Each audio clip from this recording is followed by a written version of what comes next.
মালিক শ্রমিক সম্পর্কের অবনতি করে অনেকেই সুযোগ নিতে চায় বলে দাবি করেছেন জামায়াতের আমির ডাক্তার শফিকুর রহমান। এসব সুযোগ সন্ধানী মানুষের বিষয়ে শ্রমিকদের সচেতন থাকার আহ্বান জানান তিনি। সোমবার রাজধানীর ডিপ্লোমা ইঞ্জিনিয়ার্স ইনস্টিটিউশনে শ্রমিক কল্যাণ ফেডারেশনের ইফতার মাহফিলে জামায়াত আমির বলেন, মালিক শ্রমিক সংঘাত হওয়া উচিত নয়, কারণ মালিক শ্রমিকের কর্মসংস্থান সৃষ্টি করে আর শ্রমিক প্রতিষ্ঠানকে সচল রাখে।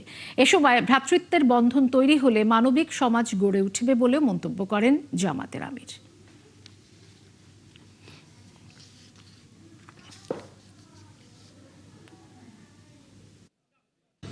মাঝখানে কিছু লোক আছে, তারা এটা চায়, তারা চায় এই দুই পক্ষের মধ্যে একটা সংঘাত লাগাই রাখতে, একটা প্রতিহিংসার ভাব তৈরি করে রাখতে। এতে তাদের বেনিফিট, তারা তখন বার্গেনিং করা শুরু পায়।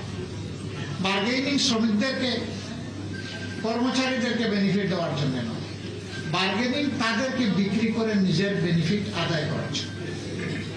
এবং এর ফলে আমাদের প্রত্যেকটি উদ্যোগ আমরা দারুণ চ্যালেঞ্জের মুখে পড়ি, কখনো কখনো ব্যর্থতায় পর্যবসিত হয়। ওই উদ্যোগ যখন ব্যর্থ হবে তখন আপনিও ব্যর্থ, আপনারও জায়গা নাই আর কাজ করা।